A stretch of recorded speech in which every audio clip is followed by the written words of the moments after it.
Don't tell me that man doesn't belong out there. Man belongs wherever he wants to go, and he'll do plenty when he gets there, once said Wernher von Braun, a leading engineer for the American space program.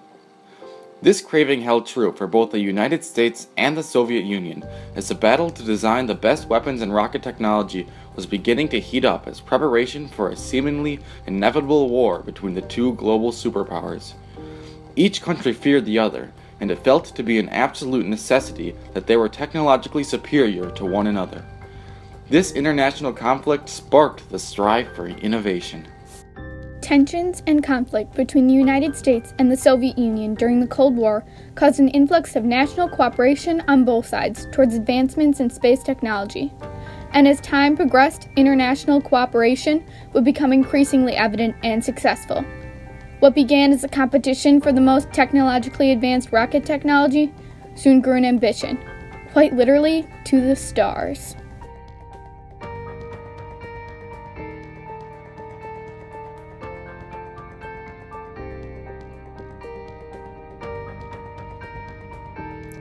The first jump into space began October 4, 1957, with the Soviets' launch of Sputnik 1, the first satellite to be placed in orbit.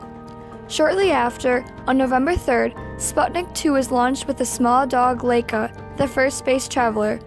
Led by Sergei Korolev, these efforts were a major success over the United States, who were struggling to keep up. Wanting to compete and be more technologically advanced than the Soviet, the United States felt increasing pressure to launch their own satellite, yet the first attempt was a humiliating fail for the United States. President Eisenhower then discussed how the launch of future rockets could be hidden from the public eye until proven successful. Propaganda of the satellite for the American people was seen as just as, if not more important than the satellite itself. Consequently, conflicts stirred in how the space program should be run, as many scientists and engineers desired for scientific advancements, but those who funded them saw the country's image and international power as more important. Despite this domestic turmoil, the United States finally managed to launch their first successful satellite, the Explorer 1, on January 31st, 1958. This intense international tension forced both the Soviet Union and the United States to make constant domestic compromises and bargains in order to progress their space programs at the quickest rate possible. With countless struggles of finding proper funding, deciding which teams should receive the funding, and where the space program should be taken next, constant compromise was vital.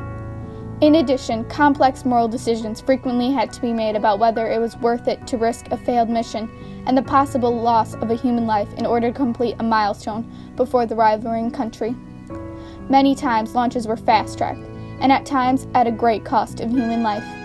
Both countries saw it vital to keep moving forward, as said by the dedicated plaque to the astronauts that lost their life in the Apollo 1 disaster. They gave their lives in service to their country in the ongoing exploration of humankind's final frontier. Remember them not for how they died, but for those ideals for which they lived.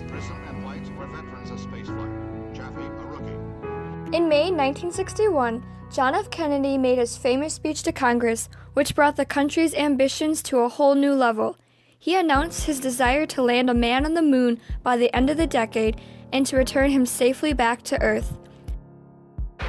We choose to go to the moon in this decade and do the other things, not because they are easy, but because they are hard. Because that goal will serve to organize and measure the best of our energies and skills. Because that challenge is one that we're willing to accept, one we are unwilling to postpone, and one we intend to win, and the others too. In the next several years, both countries had many devastating failures, such as the previously stated Apollo 1 disaster, killing 3 astronauts, or when cosmonaut Vladimir Komarov was killed when the parachutes of his Soyuz 1 capsule failed to open properly following re-entry. However, this failure also came with triumph, such as the first ever spacewalk by Alexei Leonov, or when Frank Borman, James Lovell, and William Anders became the first astronauts to orbit the moon and experience an Earthrise. The Soviet Union suffered a devastating hit to their space program when their leading engineer, Sergei Korolev, died in 1966. Many struggled for leadership in the Soviet space program, which resulted in significant national conflicts and power struggles, slowing the Soviets' rapid rate of innovation. Although international compromises were few and far between at this point, in 1967, the United Nations signed the first Outer Space Treaty, which caused space activities to be required to be peaceful. The Soviets reluctantly signed the treaty. This was a gradual change toward space cooperation as political relations began to improve. Initially, numerous tensions formed due to the fear that the Soviets could potentially launch a missile to America if they succeeded in launching something into orbit. However, this treaty offered the major shift from the start of the Cold War, where innovation was primarily focused on weapons and defense development. At this point, space could only be used for peaceful purposes, and so these innovations were shifted to a focus on the betterment of mankind as a whole, saying, inspired by the great prospects opening up before mankind as a result of man's entry into outer space, recognizing the common interests of all mankind in the progress of the exploration and use of outer space for peaceful purposes, believing that the exploration and use of outer space should be carried on for the benefit of all peoples, irrespective of the degree of their economic or scientific development. On July 16, 1969, the Apollo 11 was launched from Cape Kennedy, and 4 days later, on July 20th, the goal Kennedy set forth 8 years ago and had been dreamt up for decades was finally reached. Commander Neil Armstrong, Lunar Module pilot Buzz Aldrin, and Command Module pilot Michael Collins had completed a successful landing on the moon. Neil Armstrong said possibly some of the most famous words in history as he took those first few steps on the moon. It's one small step for man, one giant leap for mankind. In the years following the moon landing, the Soviet space program slowly died down, and over time, the rapid innovation in the United States began to die down as well. As the international conflict was winding down, however, a whole new level of international compromise was born. On July 15, 1975, a joint Apollo-Soyuz mission was launched. Soyuz 19 was launched at 8:20 a.m. EDT. A Soviet rocket was launched, carrying cosmonauts Alexei Leonov and Valery Kubasov.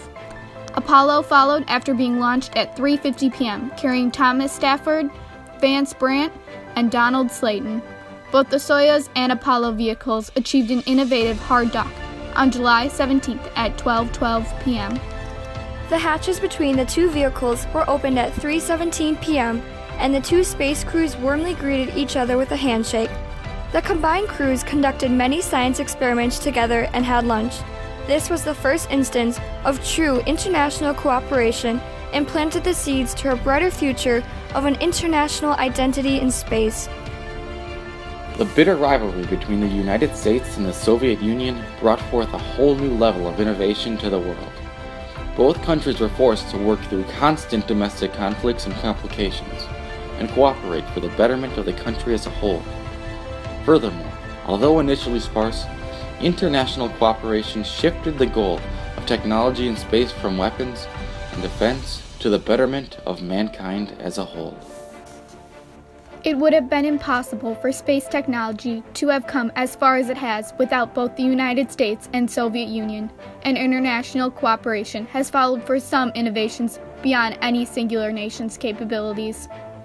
In 1998, the International Space Station was launched, a project worked on by the United States, Russia, and 14 other nations. A space station so large that its internal living space is about equal to that of a 5-bedroom house, and at times is even visible to the naked eye from Earth.